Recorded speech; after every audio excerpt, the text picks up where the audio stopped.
नमस्कार प्रिय छात्र और छात्राएं, कुछ विशेष जानकारी। एक ही संपादकीय पैसेज पर आपको 4 वीडियो दी गई हैं, जिसमें एक 80 की स्पीड है, एक 100 की स्पीड है, एक 120 की है, एक 140 की है। तो मेरा कहना है कि पहले आप 80 की स्पीड पर टारगेट करें, वो पूरा होने पर 100 पर करें, फिर वो पूरा होने पर 120 पर करें, फिर वो पूरा होने पर 140 की करें। इसी क्रम से अगर करते रहेंगे तो आपकी स्पीड बढ़ती रहेगी। और हाँ, जो बच्चे किसी शब्द में फंसते हैं, उसका चिन्ह नहीं बना पा रहे हैं, शब्द चिन्ह नहीं बना पा रहे हैं, तो मुझसे व्हाट्सएप के माध्यम से उसको फ़ोटो खींच करके भेज देंगे, तो मैं उसका सलूशन देता रहूँगा। और इसी क्रम से वो आगे बढ़ते रहेंगे और उनकी स्पीड बढ़ती रहेगी। धन्यवाद। Ready, start. चीन से सीमा विवाद पर सोनिया और राहुल गांधी ने यह दावा करते हुए फिर से प्रधानमंत्री को कटघरे में खड़ा किया है कि चीन ने हमारी ज़मीन हथिया ली है। आखिर वो कौन है जो इन दोनों को यह बता रहा है कि चीन ने भारत की ज़मीन पर कब्जा कर लिया है? क्या कांग्रेस के लोग चीन से लगती सीमा पर तैनात हैं या फिर उनका अपना कोई खुफिया तंत्र है? आखिर कांग्रेस ये साबित करने पर क्यों तुली है कि चीन भारत की सीमा में घुस आया है और सरकार देश से सच छिपा रही है? सवाल यह भी है कि विपक्ष में अकेले कांग्रेस को ही प्रधानमंत्री पर भरोसा क्यों नहीं है? इससे इनकार नहीं कि लद्दाख में चीन अतिक्रमण की मुद्रा में है, लेकिन आखिर इसका यह मतलब कैसे हो सकता है कि वो भारत की सीमा में घुस आया है और सरकार ने उसके समक्ष हथियार डाल दिए हैं? कांग्रेस यही सिद्ध करने के लिए उतावली है।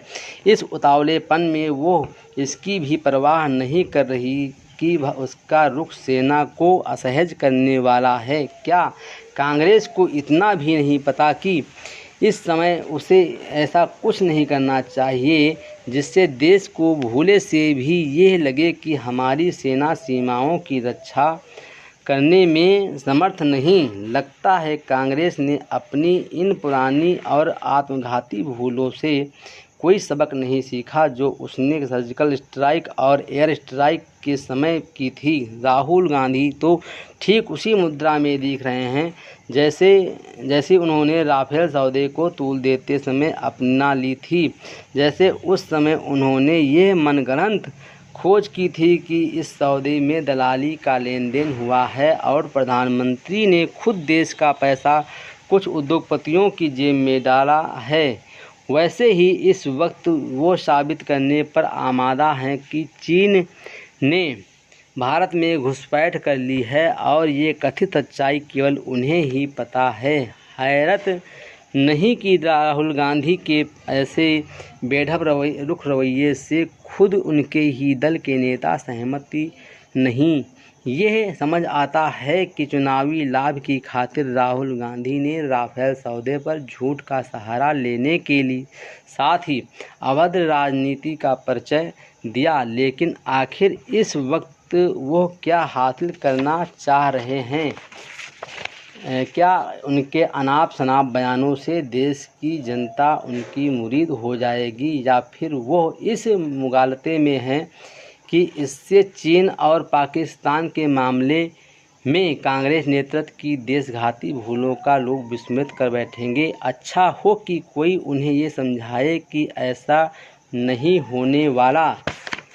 चीन की आक्रामकता को लेकर मोदी सरकार को घेर रही कांग्रेस के लिए भाजपा के इस आरोप का जवाब देना कठिन हो सकता है कि आखिर राजीव गांधी फाउंडेशन को चीन से आर्थिक सहायता लेने की क्या ज़रूरत थी?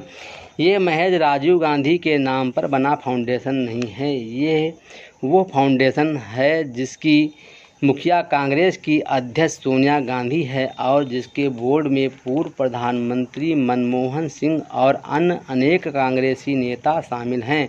इस तरह की किसी संस्था की ओर से किसी भी विदेशी दूतावास से धन लेना कई सवालों को जन्म देता है, और तब तो और भी जब वो विदेशी दूतावास चीन का हो। पता नहीं राजीव गांधी फाउंडेशन ने चीनी दूतावास से धन लेना जरूरी क्यों समझा? यदि यह आवश्यक ही था तो फिर इस बारे में तभी पूरी सूचना सार्वजनिक की जानी चाहिए थी। अब तो आम धारणा तो यही बनेगी कि एक तरह से कांग्रेस पार्टी ने गुपचुप रूप से चीन से धन लिया। ध्यान रहे कि यह धन तब लिया गया जब कांग्रेस केंद्रीय सत्ता का नेतृत्व कर रही थी।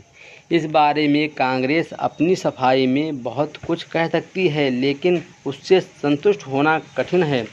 हैरत नहीं कि भाजपा के आरोप से तिलमिलाई कांग्रेस मोदी सरकार पर कुछ और तीखे हमले करने के लिए आगे आए। वैसे भी कांग्रेस और खासकर उसके नेता राहुल गांधी ये साबित करने में लगे हुए हैं कि प्रधानमंत्री ने चीन के आगे हथियार डाल दिए हैं।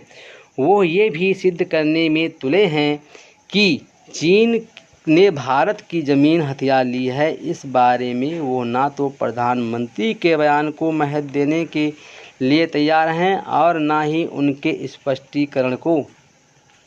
पता नहीं वो सरकार पर अनावश्यक राजनीतिक हमले कर क्या हासिल करना चाहते हैं, लेकिन इसमें दो राय नहीं कि कांग्रेस का आचरण जाने अनजाने चीन का दुस्साहस बढ़ाने वाला है।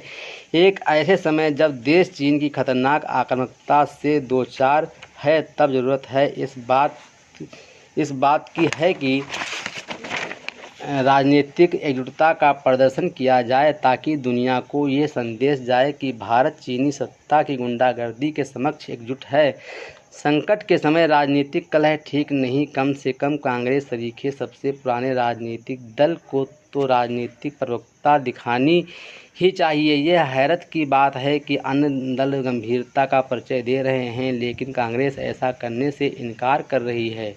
निस्संदेह भाजपा को कांग्रेस के राजनीतिक हमलों का जवाब देना ही होगा, लेकिन उसे इसकी भी चिंता करनी चाहिए कि चीन को लेकर देश में राजनीतिक एका का माहौल बने।